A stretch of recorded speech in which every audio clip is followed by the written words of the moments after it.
I'm at Miles when I set the soybean yield record in Arkansas. I'm Jason Smith. I broke the Arkansas state yield record for conventional soybeans. Started farming behind my grandmother's house, and so that yield really means a lot to me. I'm Nelson Crow. I'm the first one to grow 100 bushel soybeans in the state of Arkansas. Brad Koen, Innovation Specialist for BASF.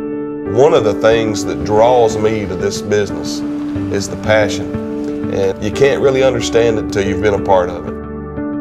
It's nice to have somebody like, Brad, that you can depend on with all the things that we have to deal with that we've got no control over. It's nice to be able to have a little bit of control. I have just as much pride in your crops as you do, because your crops reflect on me as well.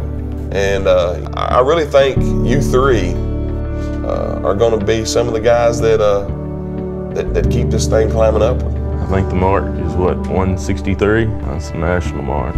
I like the way you're thinking. All three of you won awards as the top soybean producers in the state. Man, what did we do there? We had a good plan. Started out with sharpen, 2 ounces of residual at the same time. At R2, we also put on Priaxor. Then at R4, put on Priaxor. I used one application of Priaxor. Wished I would have used 2 from what I've seen happen with Nelson's beans. Yeah, we got to change our mode of thinking. We used to go, when it's out there, spray it. Now we got to go to a preventive mode. You've got to give the plant what it needs before it needs it to really assure yourself that you're going to have that kind of yield. For me, that yield, it goes back to legacy. In my whole life, hopefully I'll get to make, 50 crops if I'm lucky.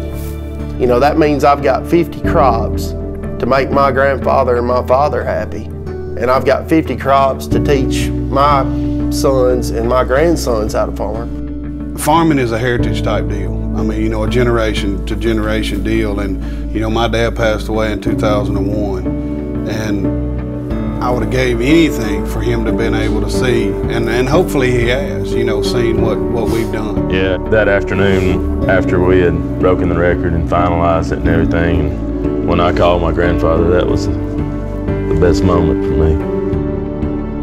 But when you can drive by your farm and you're proud of what you've got there, you sleep better at night. But when you know that you've left something that your children can be proud of, I think that's the most important thing.